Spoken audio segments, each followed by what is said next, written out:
Welcome guys, जेके lawn job channel में आपका बहुत बहुत स्वागत है। सब्सक्राइब कीजिए जेके लॉन जॉब चैनल को और पाइए रोजाना फिजिक्स केमिस्ट्री बायोलॉजी के multiple choice question. So guys, हमारा चल रहा था केमिस्ट्री यानी कि रसायन विज्ञान।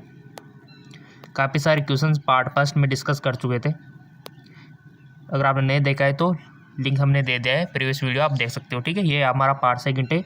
इसमें हम स्टार्ट करेंगे 27 से आगे। ठीक है, नेक्स्ट क्वेश्चन इंपॉर्टेंट है और वही क्वेश्चन है जो आपने 11th और 12th में जो थ्योरी पढ़ी थी, उसी के बेस पे हमने क्वेश्चन आपके लिए बनाए हुए। ठीक है, और कितना आप सीख चुके हो, कितना आपको आता है, कितनी नॉलेज आप गेन कर चुके हो, ये सब इन क्वेश्चंस जिनको आप मल्टीपल चॉइस क्वेश्चन बोलते हो, वो उसी से यानी कि ऑब्जेक्टिव टाइप क्वेश्चन भी आप बोल सकते हो, ये उन्हीं से आप रिप्रेजेंट कर सकते हो कि आपको कितना आता है। ठीक है, सो ईमानदार से पहले आप आंसर बताना इसका, हम आपको क्वेश्चन दे रहे हैं। ठीक है, बस पहला क्वेश्चन है कि the salt of sulphuric acid is called, यानी कि सल्फ्यूरिक अम्ल के लवण को कहते हैं, क्या कहते हैं? जो सल्फ्यूरिक अम्ल होता है ना, उसके लवण को क्या कहते हैं? ऑप्शन है कि सल्फाइड कहते हैं, सल्फेट कहते हैं, थायोसल्फेट कहते हैं या फिर सल्फाइड कहते हैं। ईमानदार से बताना गाइज, क्या कहते हैं? सल्फ्यूरिक अम्ल के लवण को कहते हैं। सो आपने चूज कर लिया होगा one option. Let me check, इसका राइट ऑप्शन होगा आपका। देखो गाइस, जब भी तक आपने सिलेक्ट नहीं किया तो प्लीज़ सिलेक्ट कर लो, ताकि आपके अंदर की कमियां आपको नज़र आ जाए, आप कितने गहरे पानी में हो। ठीक है, तो सल्फ्यूरिक अम्ल के लवण को कहते हैं गाइस, कौन से कहते हैं? सल्फेट। ठीक है, सल्फेट कहते हैं, ये इसका करेक्ट ऑप्शन हो जाएगा। चलो आगे, बहुत ही इंटरेस्टिंग क्वेश्चन है गाइज, और जब तक आपके लाइक मिलते रहेंगे तो और क्वेश्चन हम आपके लिए लाते रहेंगे। अभी हमने अमाउंट बढ़ा दिए क्वेश्चंस की, पहले 15 क्वेश्चन करवाते हैं, अब आपको 25 तक स्कोर कराएंगे। ठीक है, संश्लेषित अपरमार्जकों में मुख्यतः रहता है सिंथेटिक डिटर्जेंट मेनली कंटेन। संश्लेषित अपरमार्जक में मुख्यतः रहता है, क्या रहता है गाइज? ये जो संश्लेषित अपरमार्जक होता है उनमें संश्लेषित अपरमार्जक में मुख्यतः क्या रहता है गाइज? आपने पढ़ा होगा ना, तो इजीली आ जाएगा। सो गाइज, वो रहता है आपका, पहले आपने चूज कर लिया होगा। ठीक है, इसका राइट ऑप्शन हो जाएगा ऑप्शन 4, ROSO2Na। अगला क्वेश्चन, निम्नलिखित में से उपधातु है the metalloid among the flowing, कौन सी है उपधातु गाइज? आर्सेनिक, सोडियम, स्वर्ण, लोहा। गाइज, एक होती है धातु और एक होती है उपधातु, नहीं, एक होती है धातु, एक होती है अधातु और एक होती है उपधातु। ठीक है, ये तीन चीज़ें होती है। धातु आप सब जानते हो, अधातु भी जानते हो, उपधातु आपको बतानी है, जिसमें दोनों के गुण होते हैं। इसका राइट ऑप्शन हो जाएगा आपका आर्सेनिक, ये एक उपधातु है। चलो आगे, अगला क्वेश्चन, इसको थोड़ा सा एडजस्ट कर लेते हैं।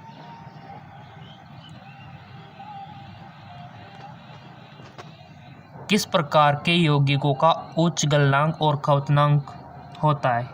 किस प्रकार के, which type of compound so high multiple and boiling point? Option आपके सामने हाजिर है यहाँ पर। वैद्युत संयोजक यौगिक, सहसंयोजक यौगिक, उपसहसंयोजक यौगिक, इनमें से कोई नहीं। किस प्रकार के यौगिकों का उच्च गलनांक और खपतनांक होता है? एक toilet compound, covalent compound, coordination compound, none of these. So guys, इसका राइट ऑप्शन हो जाएगा वैद्युत संयोजक यौगिक। ठीक है, इसका राइट ऑप्शन हो जाएगा। अगला क्वेश्चन है कि बेंजीन और टोलिन का मिश्रण बनाता है, बताइए। The mixture of benzene and toluene make, benzene और टोलिन का मिश्रण बनाता है एक आदर्श विलयन, अनादर्श विलयन या फिर निलंबन या फिर पाइसन। क्या बनाता है?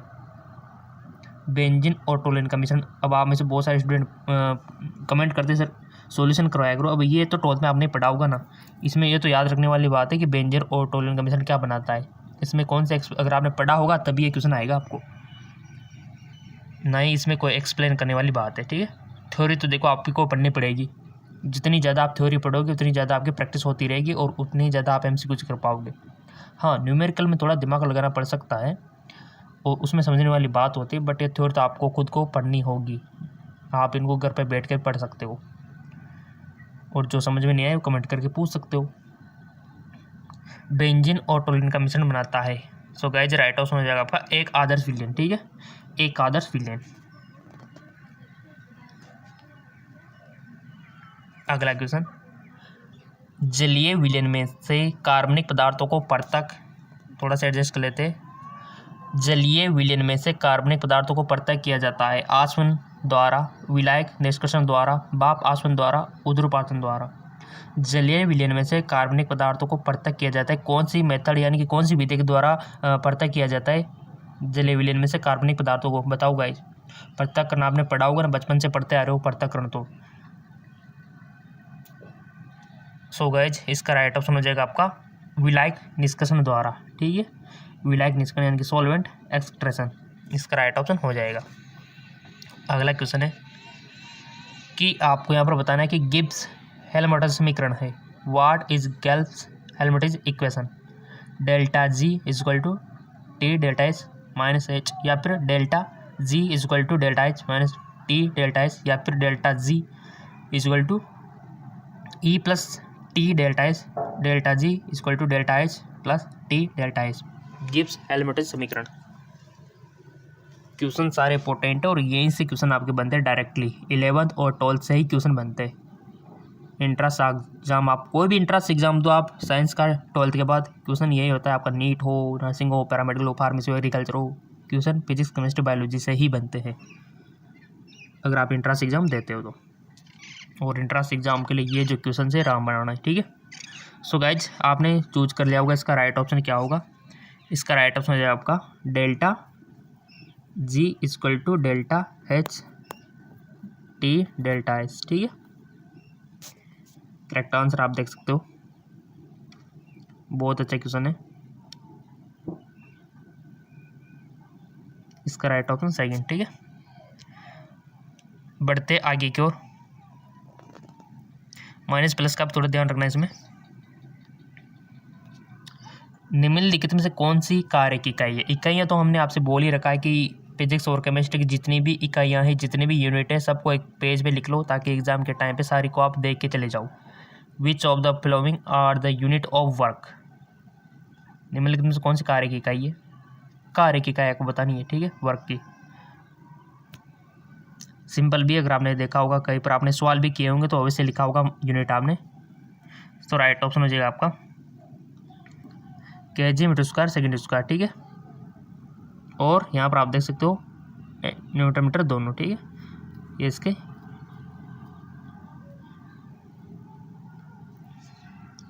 ऑप्शन 4। चलता है आगे को। प्रदंडन में किस धातु का शोधन करते हैं? Which metal is purify by poling? ठीक है, जिंक, पेरस, कॉपर, अर्जिडियम सब क्या यहाँ पर दिया हुआ है। किस धातु का शोधन करते हैं?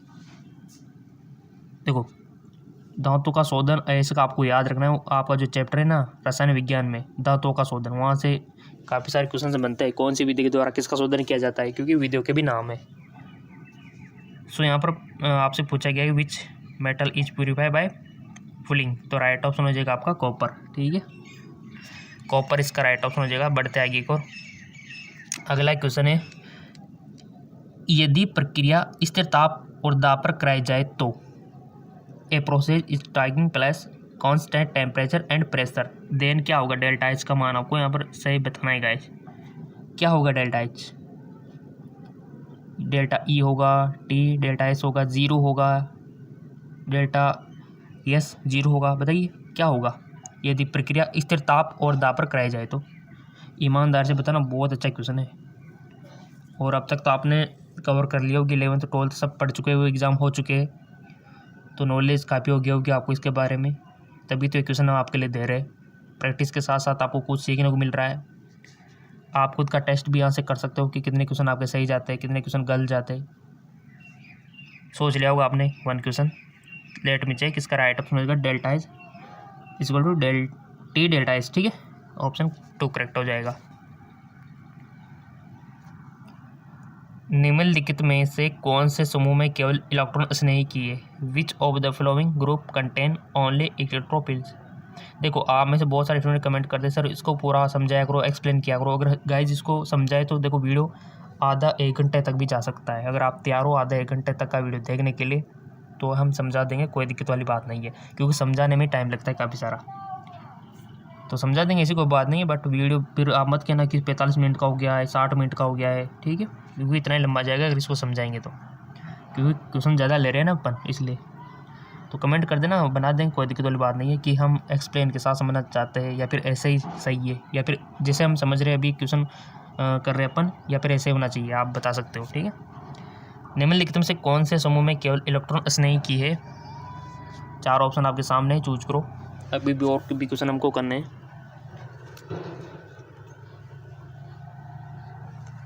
सो गाइस, जिसका राइट ऑप्शन हो जाएगा आपका AlCl3SO3 N+O2, ठीक है, AlCl3, ठीक है, ऑप्शन 3 हो जाएगा इसका। शून्य कोटि अभिक्रिया के लिए दर स्थिरांक की इकाई है। The unit of velocity constant for zero order reaction. शून्य कोटि अभिक्रिया के लिए दर स्थिरांक की इकाई आपको बतानी है। मोल सेकंड, लीटर सेकंड यूनिट्स, या फिर litre mole second, mole litre second.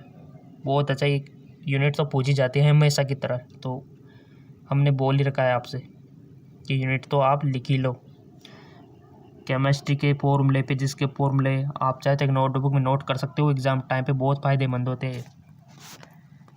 तो राइट ऑप्शन हो जाएगा, चूज कर लो पहले आप ईमानदारी से, जो भी आपको याद है।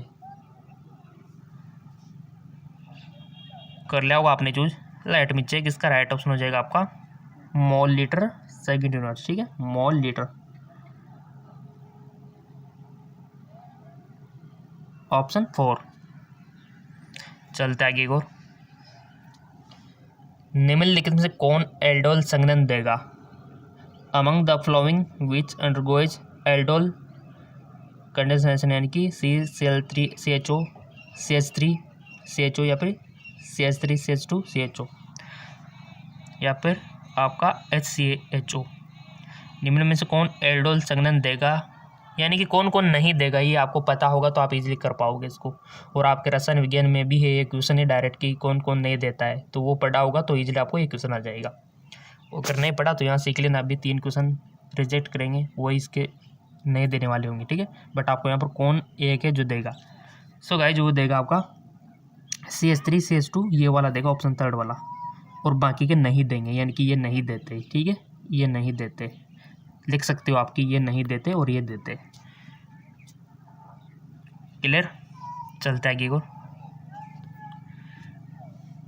Br2 का BrO3 में बदलने पर Br की ऑक्सीकरण अवस्था बदलेगी 0 से +5,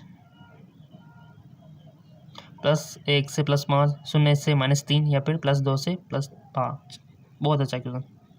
Br2 का Br3 में बदलने पर Br की ऑक्सीकरण अवस्था बदलेगी। बहुत अच्छा क्वेश्चन। ऑक्सीडेशन से भी क्वेश्चन आता है गाइज, ऑक्सीडेशन स्टेट से क्वेश्चन आता है, आपसे पूछा जा सकता है किसी की ऑक्सीकरण अवस्था, उपसर्जक संख्या भी पूछी जा सकती है। इसका राइट ऑप्शन है 0 से +5, ऑप्शन फर्स्ट। जिन जिन का सही था बहुत बहुत धन्यवाद। सम विखंडन कराने पर CH3CH2 देता है। सम विखंडन कराने पर कौन देता है, ये ऑप्शन आपके सामने हाजिर है। CH3 CH+, या फिर CH3 C-H2 and Cl, CH3 CH2+, Cl-, या फिर CH CH2 Cl। तो राइट ऑप्शन हो जाएगा आपका इसका CH3 CH2 Cl, ठीक है, CH3 CH2 एंड Cl। रसायन विज्ञान बहुत अच्छी है गाइस, ज़्यादा डिफिकल्ट नहीं है, ज़्यादा हार्ड नहीं है, अगर पढ़ते हो तो सब आसान हो जाता है। निम्नलिखित में से कौन सा अवस्था फलन नहीं है? विच of the following is not a state function. अवस्था फलन नहीं है, यानी कि आपको पता होना चाहिए कि कौन कौन सा अवस्था फलन है। ΔG, ΔI, W, ΔH। और हमने तो बोल भी रखा है आपसे कि अगर ये भी क्वेश्चन कम लग रहे हो तो एक और चैनल है GK MCQ MK channel Hindi medium, ठीक है, लिंक नीचे दे रखा है इसका भी। यहाँ से भी आप फिजिक्स केमिस्ट्री बायोलॉजी के डेली क्वेश्चन प्राप्त कर सकते हो नॉन स्टॉप। निम्नलिखित में कौन सा अवस्था फलन है आपने नहीं है, कौन सा अवस्था फलन नहीं है ये चूज कर लिया होगा और हम इसको अब चेक करने जा रहे हैं। सोच लो पहले जो भी आपको सोचना है ऑप्शन चारों में से, क्योंकि आपको ताकि आपको अपनी गलती का एहसास हो, आप कितने गहरे पानी में हो ये भी आप जान लो तो बेटर रहेगा एंट्रेंस एग्जाम से पहले। सो इसका राइट ऑप्शन हो जाएगा डेल्टा, इसका W, ठीक है। ये अवस्था फलन नहीं है, बाकी ये डेल्टा G, डेल्टा E और डेल्टा, ये डेल्टा वाले सारे क्या है अवस्था फलन है, जबकि ये नहीं है। चलो किसी भी टॉपिक पर कुछ भी MCQ चाहिए तो बता दिया और कमेंट करके, आप अपना चैनल है, ठीक है। Alcohol plus benzene plus petrol के मिश्रण को करते हैं, बहुत अच्छा question. The mixture of alcohol benzene and petrol, विकृतिकृत एल्कोहल, सक्रिय एल्कोहल, परिशुद्ध एल्कोहल, ठोस alcohol. So guys right option हो जाएगा आपका सक्रिय एल्कोहल, ठीक है, सक्रिय alcohol.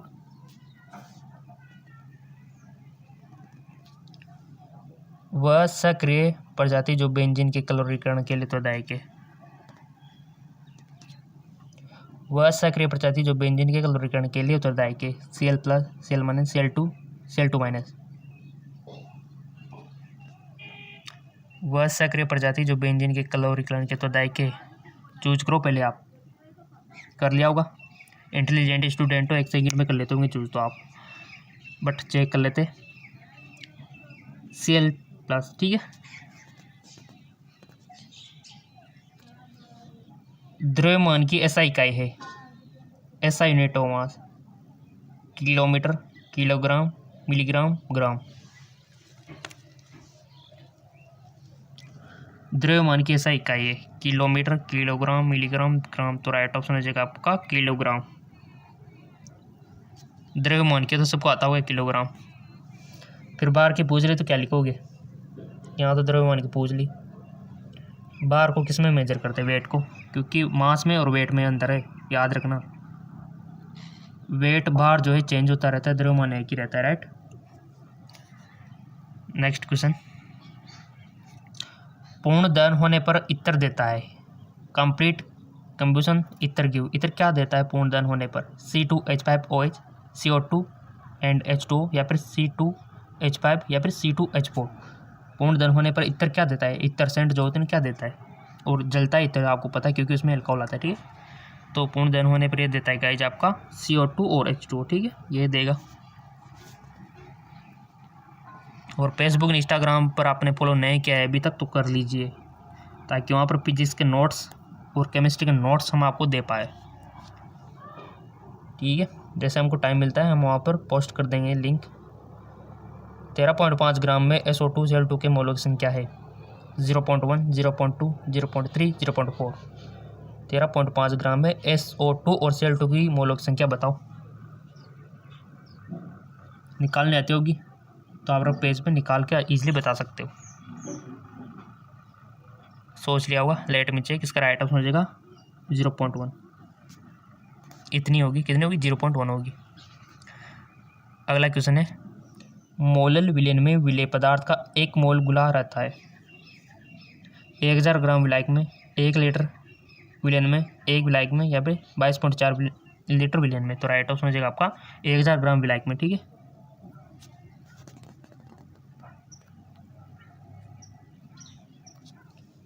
Zero degree centigrade temperature पर और साधारण दाब H2O अभिक्रिया के लिए होगा।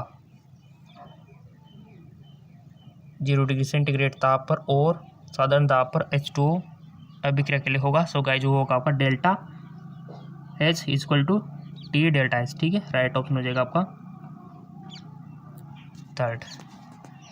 अगला क्वेश्चन है कि निम्नलिखित में से कौन सा O3 का यानी ऑक्सीकृत नहीं होगा। Which of the following will not be oxidised by O3। निम्न में से कौन सा O3 द्वारा ऑक्सीकृत नहीं होगा, Ki, FeSO4, KMnO4, K2MnO4। So guys इसका राइट ऑप्शन हो जाएगा आपका, पहले चूज कर लो ईमानदारी से। कर लिया, लेट मी चेक, KMnO4, ठीक है। के मेनू पर इसका राइट ऑप्शन हो जाएगा। और कितने सही गए कितने गलत गए आप कमेंट करके बता सकते हो, और लिंक नीचे डिस्क्रिप्शन में दिया हुआ है बहुत अच्छी वीडियो का।